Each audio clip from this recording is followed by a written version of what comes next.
যে আপনারা জানেন আজকে কিন্তু কারফিউ সর্বোচ্চ কারফিউ ছিল এবং ছাত্র সমাজ কিন্তু ঘোষণা দিয়েছিল তারা আজকে একটা লং মার্চ কর্মসূচি পালন করবে এবং এই লং মার্চকে কেন্দ্র করে কিন্তু আজকে সকাল থেকে আইন শৃঙ্খলা রক্ষাকারী বাহিনীর একাধিক সদস্যকে আমরা বিভিন্ন জায়গায় অবস্থান নিতে দেখেছিলাম।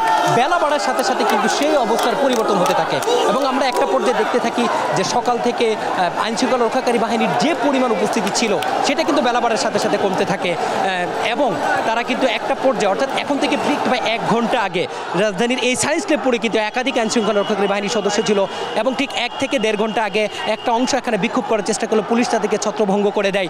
ঠিক তার আধা ঘন্টা পরেই কিন্তু পরিবেশ একেবারে ভিন্ন চিত্র হতে থাকে। আপনি জানেন যে তাদের সবচেয়ে বড় অবস্থানটা কাছে শহীদ মিনার এলাকায় হওয়ার কথা ছিল, কিন্তু সেই শহীদ মিনার শাহবাগে কিন্তু তারা প্রথম দিকে কোনোভাবেই তারা একত্রিত হতে পারে নাই, কিন্তু কোনো এক খবরের মাধ্যমে কিন্তু সেই পরিবেশ ভিন্ন হতে থাকে।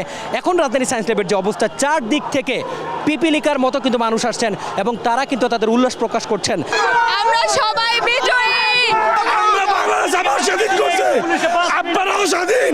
তারুণ্যের শক্তির সাথে কেউ পেরে ওঠে না। পালাইছে রে পালাইছে।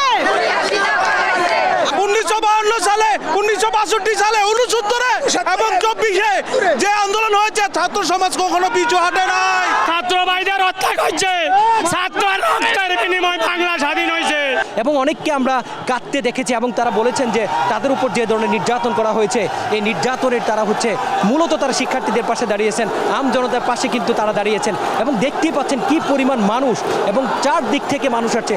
অর্থাৎ সকালে মানুষ দেখা না গেলেও চারপাশে কিন্তু মানুষ তারা অবস্থান নিয়ে রেখেছিল এবং বেলা ঠিক 12টার পর থেকেই 1টার পর থেকে মূলত অবস্থার পরিবর্তন হতে থাকে। এরপরে কিন্তু মানুষ বাড়তে থাকে। এখন মানুষ একেবারে একের পর এক কিন্তু তারা শাহবাগের দিকে অবস্থান করছে এবং তাদের সবচেয়ে বড় অবস্থানটা কিন্তু শাহবাগে হওয়ার কথা এবং মানুষ আসছে এবং ওই অঞ্চলে যারা আইনশৃঙ্খলা রক্ষাকারী বাহিনী ছিল তারা কোনো ধরনের তাদেরকে বাধা দিচ্ছে না। সায়েন্স ল্যাবের মোড়ে কিন্তু এই মুহূর্তে মানুষের লুকে রুকারান্য এবং মানুষ কিন্তু অনেক বেশি এবং আপনারা দেখতে পাচ্ছেন যে এখানকার যে অবস্থা, মানুষ কিন্তু উল্লাস প্রকাশ করছেন, তাদের দুঃখের কথা প্রকাশ করছেন এবং তারা বলছেন তারা তাদের দাবি নিয়ে ঘরে ফিরবেন এবং মানুষ কিন্তু তাদের সেই দাবির উল্লাস প্রকাশ করতে এখানে এসছেন।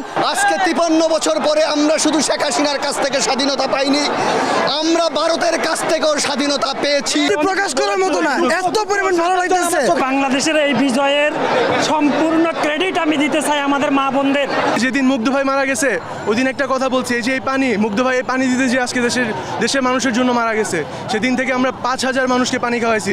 আওয়ামী লীগের নেতাদের যে নির্যাতন আমরা দেখেছি তা বলে প্রকাশ করার মতো। আজকে আমাদের জয়, মেয়েদের জয়। আমরা এখন আর কারো বিচার চাই না, আমরা শুধুমাত্র শেখ হাসিনার বিচার চাই, উনার ফাঁসি চাই।